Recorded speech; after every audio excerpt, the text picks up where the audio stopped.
Hello again, this is Dr. Robert Guthrie, and we're continuing our series on the New Testament, which is the extension of the Sunday school class from Jerome United Methodist Church, which the pandemic has sent us to remote. We're going to cover the last 7 chapters of Gospel of Matthew, chapters 22 to 28. And just to refresh people about Matthew, no one really knows who the author was. The name of Matthew is attached because one of the apostles was named Matthew as a tax collector instead of Levi as in the other gospel. So people gave that the name of Matthew for this gospel. We don't know who wrote it. We don't know where it was written. It was probably written in the Palestine or Syrian area. It's probably written in the 80 AD to 85 after the temple in Jerusalem had been destroyed by the Romans in 70. It's the most Jewish of the Gospels that the author of Matthew quotes extensively in the Jewish literature to explain Jesus' background and his mission, and then he explains that Jesus is the fulfillment of the law rather than replacing the law. But this doesn't contradict directly what Paul said 30 years before in his letters. He was saying that Jesus came to replace the difficulties of the law. You have to have circumcision, can't eat this, you can't eat that, you can't eat with people who are non-believers, etc. He said Jesus came to get rid of that. So they're really not incompatible, that they're supplementary to each other. But this phase in chapters 22 through about 25, it's a very angry phase for this author, because this author recognizes by this time that the Jewish community and the Jesus movement, the Christian community, as it was emerging, were beginning to separate. That the people who accepted Jesus as the Messiah were no longer welcome in the Jewish communities by the Pharisees and in the synagogues, and so they were beginning to separate. So he's got a lot of anger with them. Because he thinks God sent Jesus to be the Messiah to the Hebrew people, and you guys rejected it. So when you go through these chapters, if you read them, there's a lot of anger in there, and a lot of the parables are directed specifically at that issue. And you just need to keep it in perspective. All the Gospels are somewhat different. They each have different themes, each have different emphasis, is a better way to put it. So you'll pick this up, and when you get right into the parable of the wedding feast, which is kind of the classic one, in this, it's a clear analogy to the Jewish kingdom, Jewish people rejecting Jesus. The king in this parable is going to have a wedding feast for his son, and he has invited all the bigwigs of the community to come to this feast. The feast is all set. He sends his messengers out. Everybody has an excuse. I've got to do this. I've got to do that. I'm sorry I can't come, blah, blah, blah, blah. And he gets really angry. And the king is God. God having sent his son to us, a lot of the people who were the target audience have rejected it. So he says to his servants, go out in the streets and get everybody. And this really represents the need, which is why I understand you couldn't have just a Jewish Messiah. If Jesus were just a Jewish Messiah, it wouldn't have reached all the Gentile world to become a worldwide religion as it is now. Christianity is in everywhere. And so he sends them out and bring all these people, and there's an odd section that I don't completely understand. One person comes not properly attired for a wedding, and this person is to be punished severely. Now, is this saying that if you come and attach yourself to Christianity, but you're really not sincere, if you're really not active, if you're not loving your neighbor and loving God and having faith in Jesus, then you will be punished for your hypocrisy? That's my guess.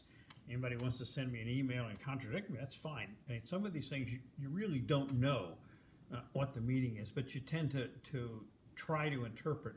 And somebody else could be just as right as I am. I could be very wrong with this one.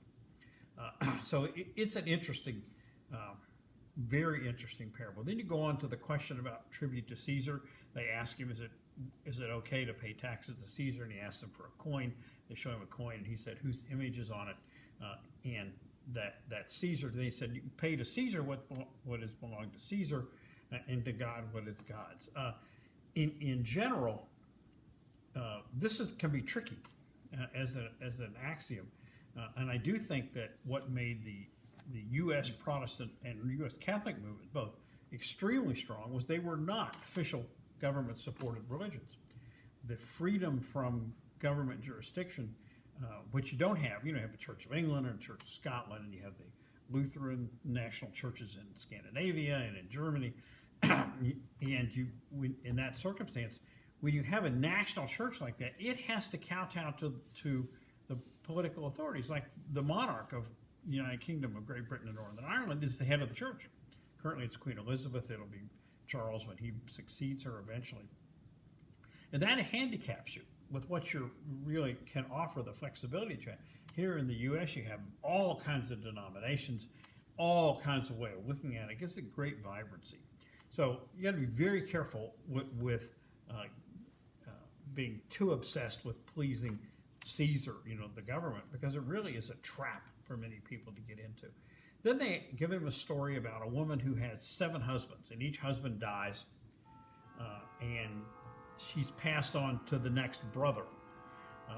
And this was a custom in certain parts of the world, so the woman wouldn't be left in widowhood, and because widows couldn't support themselves in that culture. And then they ask him, when they die and get to heaven, whose wife is she of these 7 different brothers? And Jesus says, it isn't like that. Heaven isn't like that. You don't have wives and husbands, apparently. He didn't tell us what it was like. He said everybody's like angels. Okay, so this is the only person who knew what heaven was like, who walked the earth. And he really won't give us a clear description of it. So it's not necessarily like what we did in Revelation, the pearly gates and the streets of gold and all that. It's different. Was like, I don't know. Am I worrying about what it's like? No. If I get there, I'll be thrilled with whatever it is. I'm not going to worry about it. But that's very interesting. He had the chance to tell us that, and he said, forget it. Then they asked him, what is the great commandment? And he recites them from Deuteronomy. Thou shalt love the Lord thy God with all your heart, all your soul, and all your might. And then he follows with the second commandment, which is a quote from Leviticus. He's actually quoting the Old Testament. And your neighbor as yourself. Now, the difference between the Christian appreciation of what your neighbor is and the Leviticus appreciation of what your neighbor is totally different. In the Levitical thing, your neighbor was your kinsman, the people in your clan, maybe the people in the 12 tribes of Israel. It did not include the Philistines and these other people. The Christian interpretation is that your neighbor includes everybody in the world. Not just your close relatives that you have to get along with, not just the members of your clan or your state or your nation or your community. It's the whole world. So you got to love everybody. You have to love people you don't like. You have to love people that are struggling in Southern Africa or coming in from Latin America to come in as refugees in the U.S. and the people in Russia and the people in China. You have to love everybody. That's a tough order. But that's the way we appreciate it. So our neighbors is much, much more than just the people in the family and our kinfolk. Then there a little bit of a dialogue, and they said, if Christ is going to be the son of David, why does David refer to him as Lord? Can you be the son of David and the Lord of David? It's a very interesting Christian question in what's called Christology, of defining the different natures of Jesus. The traditional, which I agree with completely, is that Jesus is fully human and fully divine with a mystical union of the two. So this allows him to be a son of David because of his human side, which in Matthew and Luke comes through his mother, and to be fully divine, which was the Holy Spirit providing for the virgin birth. But you see an unusual Christology thing in the Gospels, which usually don't deal with that question. So he can be a son of David and a Lord of David at the same time. And you get into chapter 23, you really get into some intense criticism of the scribes and Pharisees. They're described as, these are the powers of the local church. They are described as vain and insincere and greedy.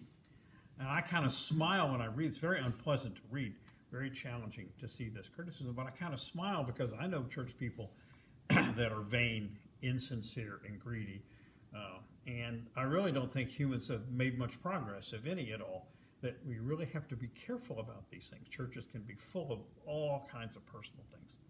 So it's easy to lose your love for your fellow man dealing with the dynamics in church. The caution for church people and pastors commit the same sins everybody else does. that of the seven deadly sins, the two that strike me the most in church are the sin of greed, which certain pastors get paid enormous amounts of money, and the sin of pride, where you just get too full of yourself. You think you're too hoity-toity, hotsy-totsy for your own good, and it really hurts passing the message around when you get full of that sin. Anybody can do it. The sins of greed and pride were rampant in academic medicine, which is where I spent my career, so I'm very familiar with them. And am I vulnerable to sin? You bet. And I try to recognize these and fight them at the time. Then we begin to deal with his passion prophecies. He gets several warnings that the passion is coming. He's going to be handed over to the church figures. He's going to be crucified and dead and resurrect. And he says, after his resurrection, beware, there will be other false prophets to come. And my own opinion is that's correct. You can look at all kinds of people through history who were false prophets, who said Christianity should be this way, it should be that, it should go off in crusades, you should do this, you should have separate churches for blacks and whites, which we still have here. All kinds of false prophets have come forward. He said to be aware of them. So a great deal of caution and skepticism around people who thrust themselves forward as the prophets of our age is very, very, a good caution is very appropriate in these situations. He warns that the life of a Christian will be difficult. You'll often offend people and have people angry with you. I find that quite true. And then he has a lengthy discourse on the coming downfall of Jerusalem. He describes it right out. It's going to be destroyed. Not every one stone will be knocked off top of the other, etc. And that's what happened.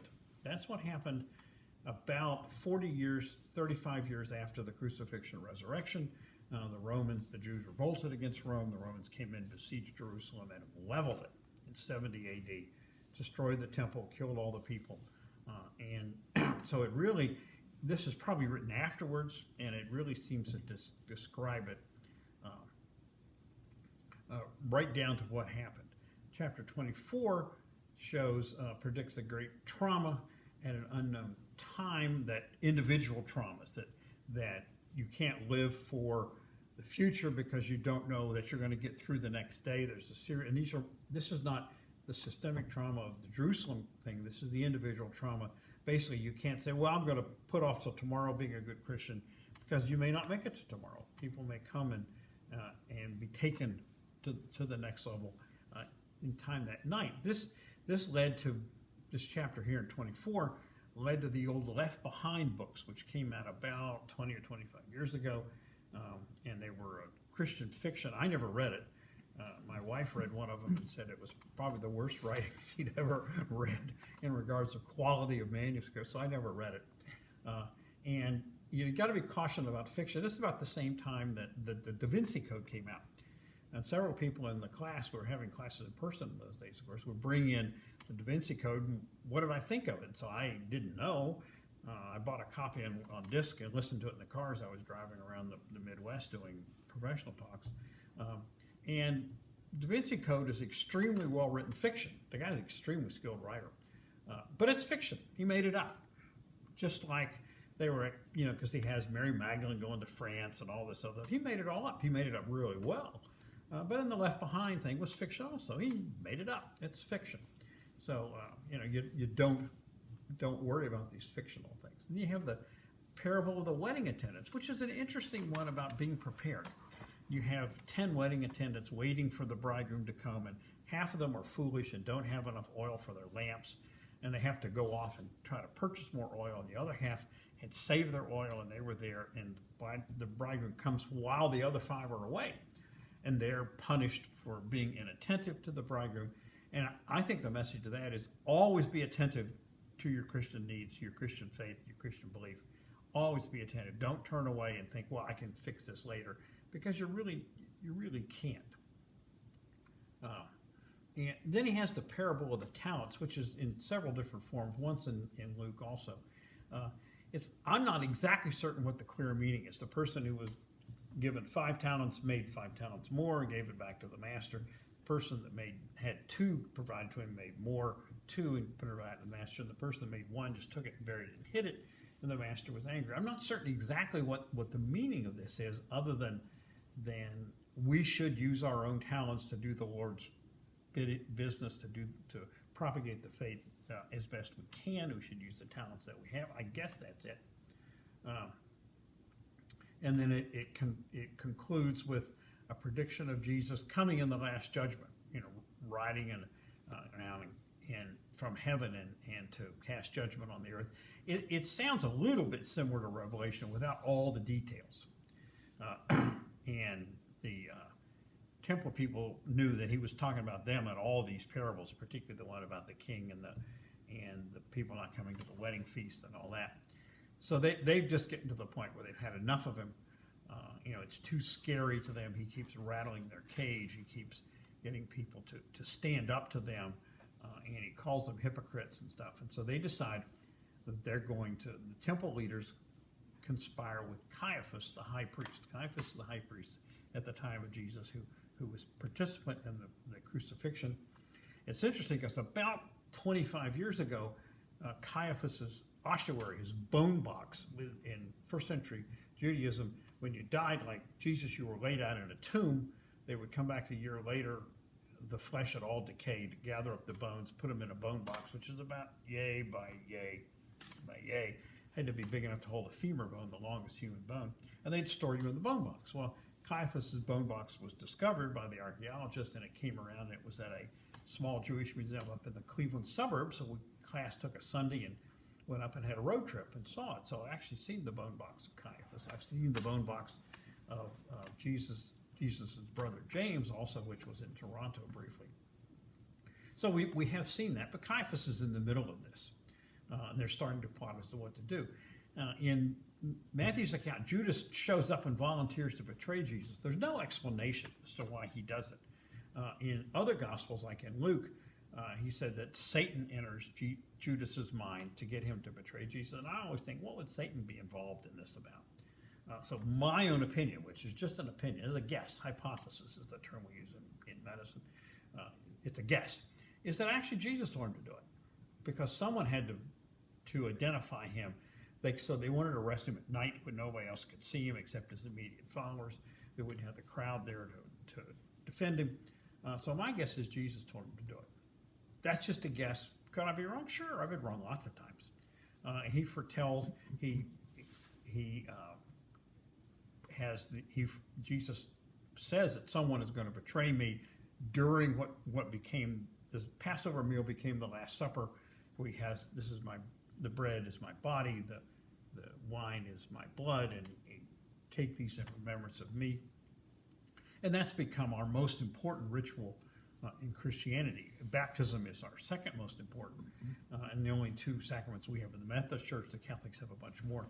There's been a lot of theological discussion about whether the bread actually becomes the body, transubstantiation at the time of the ceremony, which is what the Roman Catholics believe, and the Orthodox. We as Methodists, believe the elements represent the body and the blood. I don't think it makes a whole lot of difference. All these questions will be solved hereafter, and why worry about them? There's real issues challenging us in Christianity. People have given a lot of credence to a lot of story about Peter, who was the foremost of the apostles. Says, "I'll always be with you," and Jesus said, "No, you won't. You'll deny me 3 times tonight before the cock crows." It's a cock crowing once in Matthew, it crows twice in the other accounts. So he predicts this. They all go off to Gethsemane, which is down below Jerusalem in the Kidron Valley, very dark. People call it a garden. They just describe it as Gethsemane at this point.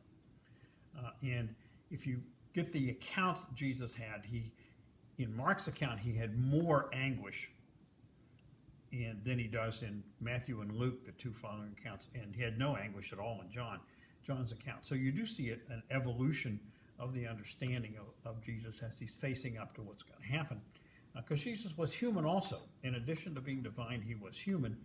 So he knows what it's going to be like physically to be nailed to that cross and hung up in there. So he has to, but again, the apostles are all sleeping through this. Boy, that sounds human, doesn't it? Jesus leads the guards up to Jesus and kisses him. The reason he kissed him is to identify him. Because if you've ever been at the outside Gethsemane at night, which I have, it's dark as a tomb. You're a couple hundred feet below the city of Jerusalem. So and the only light you get is whether there's much starlight, which doesn't really help, or if there's a full moon or something. There's no moon description. So he identifies him by kissing him, even though they had torches and stuff. So they arrest him. And what do all the apostles do? Except for Peter. They do what we'd all do. They take off. They get scared and they run. Peter hangs around and follows them.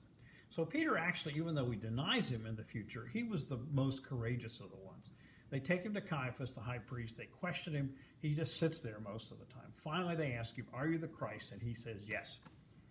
And they go ape over that one, and they attack him physically. They spit on him. They hit him, et cetera, et cetera. And while he's in there being examined by the high priest and his cohorts, Peter's out in the outside courtyard outside there, and 3 different people ask him, "Aren't you one of the Galileans?" They recognize his accent, and he denies it 3 times, and then the cock crows and he runs off embarrassed. But at least this guy had enough courage that he didn't just go run and hide like the rest of them did at the get-go. So even though we denied him out there, which I understand, he was at least willing to follow them, try to keep an eye on things.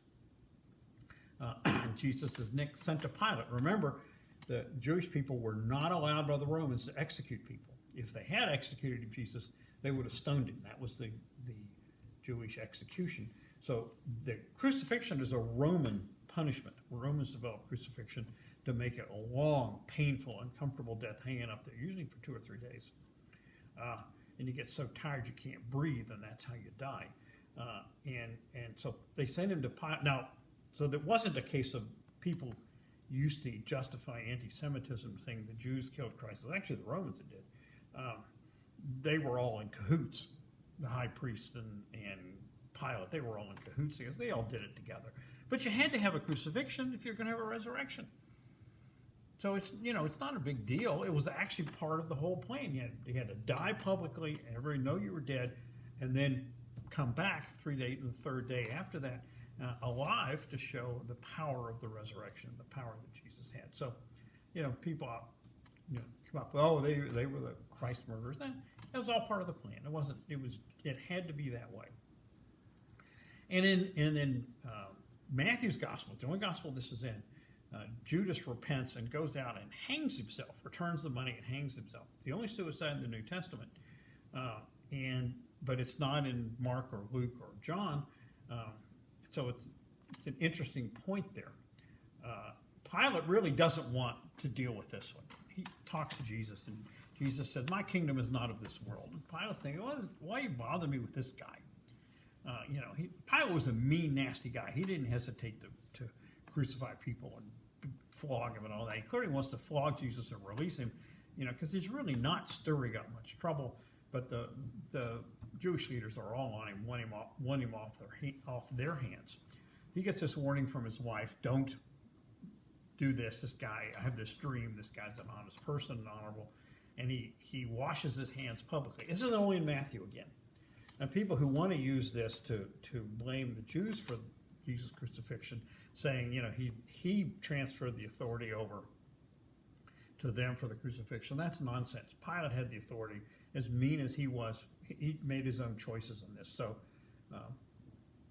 it was the Romans who crucified Jesus, but it was all part of the plan. So it's really not a prep. And he has this thing about releasing the outlaw Barabbas. And there's no other record of that other than in the Gospels. And he turns him over to the soldiers, and they beat him and abuse him, put the crown of thorns on him, and have him walk carrying his cross, which is what you had to do, outside the walls to the place of crucifixion, which was in an old abandoned quarry. So he was crucified in there and then buried back underneath. And they had to he'd had him flogged first. And by the time you get flogged with those, your back's just chewed to pieces. He really couldn't carry it, and they had to get Simon of Cyrene to carry his cross part of the way.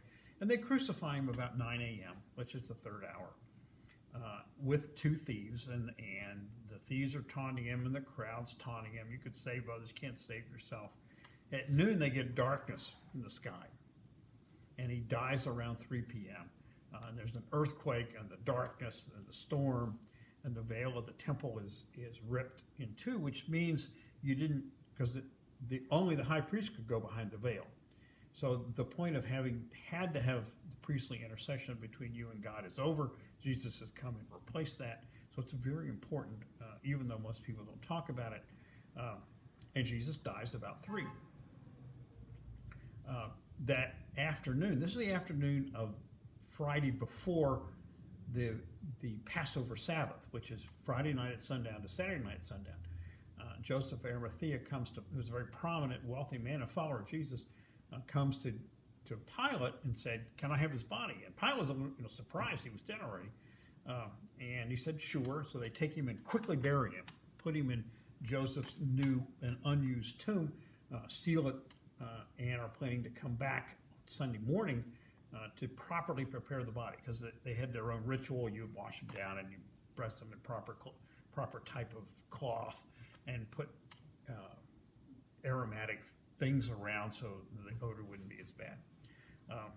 And in Matthew's gospel, they have guards at the tomb, but not in any other gospel. And they have the women come to the tomb Sunday morning at daybreak. Because, again, they weren't going to come out on Saturday because that's the Sabbath, couldn't do anything. And that was Passover Sabbath. And they come and they get to the tomb, and there's an earthquake, and the guards are paralyzed, and the stone falls away, and the tomb is unsealed. And they go in and look in, and it's empty except for an angel who says Jesus has risen. And he'll go and tell his apostles. He'll meet them on the mountain in Galilee where he told them he would. And then Jesus appears to meet the women and talks to them. I've had a friend who had a colleague who challenged the whole resurrection narrative, saying that it was all fiction, it was all made up. And I said, no way. Because if you were going to make a fiction of this, who would you have Jesus appear to first and foremost? Not several women in first century Palestine. First century Palestine, women were more property than they were humans, than they were individuals. So the fact that in all 4 Gospels, the original witness and the principal witness is Mary Magdalene. So if you were going to make this story up, you wouldn't have it just appear, Jesus just appeared to the women. In John's Gospel, John and Peter run to the tomb and find it empty themselves. And then they see Jesus later as he reappears in Galilee. So it's very, very clear that this is what happened. And if you want to be cynical, you can be cynical. But cynical people usually can't grasp the need to believe in this for their own salvation and to try to save the world.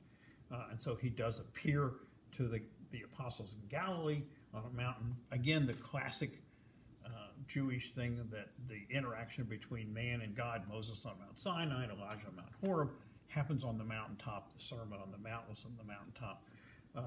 And he meets them, and they see him, and he gives them the Great Commission: go into the whole world and make believers of everyone. And those were the things from the parable, like the wedding feast. If they reject me, you just go to the whole world. And we have. Christianity is almost everywhere in the world, and we need to keep going. And that's the Great Commission. So that ends Matthew's Gospel. Next week, we'll go and begin Luke's Gospel, which is slightly different, much better, much different narrative of the birth, and then a little bit different through the rest of the Gospel. This is Dr. Robert Guthrie. It's a pleasure always. Thank you.